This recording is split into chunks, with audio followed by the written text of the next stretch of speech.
आप सभी का स्वागत है ई गैस एजुकेशन में। स्कॉलरशिप को लेकर बातें करने वाले हैं कि आखिर किन किन छात्राओं के पैसे आते हैं, किन छात्रों के पैसे फंसते हैं और किन छात्रों के पैसे बिल्कुल भी बैंक खाते में ट्रांसफ़र नहीं किया जाता है। और आपके अगर करंट स्टेटस में जो भी आप फॉर्म को अप्लाई करते हैं या फिर अगर आपने फॉर्म को अप्लाई कर दिया या फिर अगर आप फॉर्म को अप्लाई करने का इंतज़ार कर रहे हैं, तो यहाँ पे सभी को ये वीडियो देखना ज़रूरी है कि आपको पता होना चाहिए पहले से कि क्यों आपकी स्कॉलरशिप आते हैं और क्यों आपकी स्कॉलरशिप नहीं आते और क्यों आपकी स्कॉलरशिप आके भी फंस जाते हैं। तो इन सभी को लेकर सारी बातें विस्तार से करेंगे। सबसे पहले यहाँ पे अगर आपको अपने स्टेटस में ये देखने को मिलता है, जो कि अभी फिलहाल के 2021-22 का जितना भी हम आपको स्टेटस दिखा रहे हैं, क्योंकि अभी 22-23 का जो स्टेटस है वो 5 दिसंबर के आसपास शो होने लगेगा। 2 दिसंबर से जो करेक्शन है वो पोर्टल ओपन कर दिया जाएगा, 20 दिसंबर तक चलेगा। ये सारी बातें आपको पता है। और जो आपके स्टेटस हैं वो भी 5 दिसंबर के बाद से स्टेटस आपका शो होने लगेगा। तो यहाँ पे अगर बातें की जाए कि जब भी आपका स्टेटस शो होता है और अगर आपने first time fresher form apply किया है, यूजी पीजी में है, 10 12th में है, तो यहाँ पे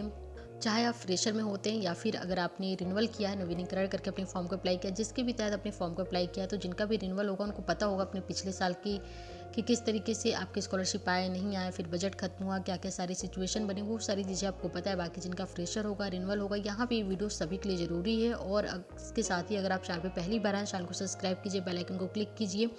वीडियो अच्छा लगे तो अपने दोस्तों के साथ भी शेयर कीजिएगा। सबसे पहले आप ये वाला स्टेटस देखिए, जहाँ पे अगर आपको करंट स्टेटस में verified bye recommended by district scholarship committee करके लिखा हुआ देखने को मिलता है। इसका मतलब साफ है कि आप पूरी तरीके से एलिजिबल हैं अपनी स्कॉलरशिप पाने को लेकर। फर्स्ट जो पेमेंट है इस बार का, यानी कि 2022-23 का, वो 28 दिसंबर से किया जाएगा और आपकी जो पेमेंट है वो डायरेक्ट आपके आधार बेस अकाउंट में भेजा जाएगा। तो अगर किसी का भी बैंक खाता आधार से लिंक नहीं है, उसका केवाईसी नहीं है, अपडेटिंग नहीं है, तो फटाफट पहले करवा लीजिए, क्योंकि अगर आप नहीं करेंगे तो फिर आपका स्कॉलरशिप भी नहीं आएगा। भले आपका फॉर्म वेरीफाइड हो जाए, recommended by district scholarship committee हो जाए, लेकिन अगर आपका बैंक खाता आधार से लिंक नहीं है, उसकी केवाईसी नहीं है, तो फिर आपका पेमेंट नहीं आएगा, भले आपका फॉर्म वेरीफाइड होते रहे, उससे कोई भी मतलब नहीं है। तो यहाँ पे बाकी की बातें सुनने और जानने से पहले तो आपको एक बात बताना काफ़ी ज़्यादा ज़रूरी है कि अगर आपका बैंक आधार से लिंक नहीं है, तो आपको सबसे पहले तो अपने ऑफिशियल वेबसाइट से जाके अपने आधार की जो लिंक स्टेटस है वो चेक करना है। इसके लिए पहले जो वीडियो वो चैनल पे अपलोड किया गया है, उस वीडियो की जो लिंक होगी वो हम आपको डिस्क्रिप्शन में दे देंगे। वहाँ से आप उस वीडियो को देखिए, सीखिए और फिर तुरंत ही अपने फ़ोन से जाके चेक कीजिए कि आपका जो आधार कार्ड से बैंक स्टेटस लिंक शो हो रहा है, नहीं हो रहा है। तो अगर ना हो तो तुरंत ही अपने बैंक में जाके संपर्क कीजिए। वहाँ पे अपने आधार कार्ड को फिर से अपडेट करवा लीजिए। जो भी आपके मोबाइल नंबर जो बैंक खाते में, जो आपके आधार में, वो दोनों सेम होना चाहिए। बाकी जो केवाईसी के काम है वो सारी चीज़ें करवा लीजिए, क्योंकि तभी आपका स्कॉलरशिप आएगा, वरना नहीं आएगा। भले आपके फॉर्म वेरीफाइड हो जाए, recommended by district scholarship committee हो जाए। अगर आपके करंट स्टेटस में इस तरीके से शो होता है कि आपका फॉर्म वेरीफाइड हो चुका है, recommended by district scholarship committee हो चुका है, जिसका मतलब साफ है कि आप बिल्कुल एलिजिबल हैं अपनी स्कॉलरशिप पाने को लेकर। और जब 28 दिसंबर को फर्स्ट पेमेंट सभी के बैंक खाते में भेजा जाएगा, तो आप भी इसमें एलिजिबल हैं, आपके भी बैंक खाते में पैसा आएगा। इसके बाद से बात करते हैं कि किसका पैसा फंस जाता है। देखिए, यहाँ पे उनके पैसे फंस जाते हैं जिनके करंट स्टेटस में किसी ना किसी तरीके के जो फॉर्म है वो उसमें रोल नंबर को लेके, अटेंडेंस को लेके जो डाटाबेस है वो मैच नहीं हो रहा है। अगर इस तरीके की कोई भी सस्पेक्टेड जो इन्फॉर्मेशन है वो आपके करंट स्टेटस में शो होता है, तो फिर आपको कॉलेज में एक एप्लीकेशन लिखना पड़ता है। फिर अगर आपके रोल नंबर में, आपके रिजल्ट में कोई भी गड़बड़ी दिखाता है, तो फिर आपको उसकी फ़ोटोकॉपी जमा करनी पड़ती है। फिर से ये जो करंट स्टेटस जो आया है, इसकी जो फोटोकॉपी है वो आपको करवा के अपनी कॉलेज में हार्ड कॉपी जमा करना होता है। फिर कॉलेज की ओर से डिस्ट्रिक्ट वेलफेयर ऑफिसर के पास भेजा जाता है, फिर वहाँ से वेरीफाइड होता है। यानी कि कुल मिला जुला की बात ये है कि अगर आपके फॉर्म में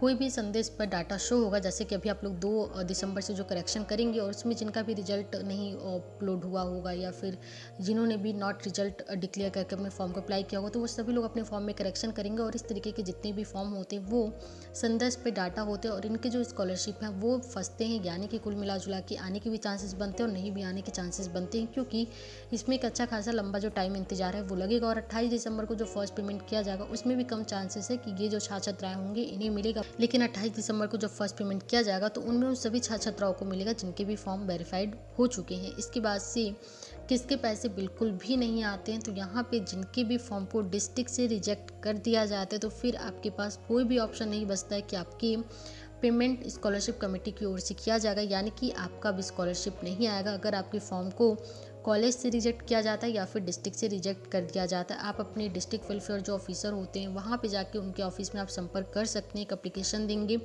बाकी जो प्रोसेस के काम है वो होंगे। लेकिन अगर आपके फॉर्म को डिस्ट्रिक्ट से रिजेक्ट कर दिया गया, इसका मतलब अब आपका स्कॉलरशिप नहीं आएगा। तो ये 3 मेन कारण होते हैं आपके स्कॉलरशिप आने को लेकर। आपकी स्कॉलरशिप फंसते हैं और आपकी स्कॉलरशिप नहीं आते हैं। बाकी यहाँ पे एक ट्रांजैक्शन फेल्ड करके भी जो समस्या वो देखने को मिलता है, और वो देखने को मिलता है सिर्फ आपके आधार कार्ड से जो बैंक खाता है वो लिंक नहीं होता, अपडेट नहीं होता है, केवाईसी नहीं होता है। इसकी वजह से आपके पैसे भेजे तो जाते हैं लेकिन आपके बैंक अकाउंट में पैसा नहीं आता, उसका जो ट्रांजैक्शन है वो फेल्ड हो जाता है। तो यहाँ पे कुल मिला जुला के जितने भी आपकी स्कॉलरशिप पैसे आने को लेकर, फंसने को लेकर और रिजेक्ट होने को लेकर जो बातें थी और जो इसके सोल्यूशन थे वो हमने आपको बता दिया। तो उम्मीद करते हैं कि आपको वीडियो पसंद आया होगा। इसके साथ ही अगर आप लोग चैनल पर पहली बार आए, चैनल को सब्सक्राइब कीजिए, बेल आइकन को क्लिक कीजिए और कोई भी सवाल हो तो अपने सवाल को कमेंट कर दीजिए।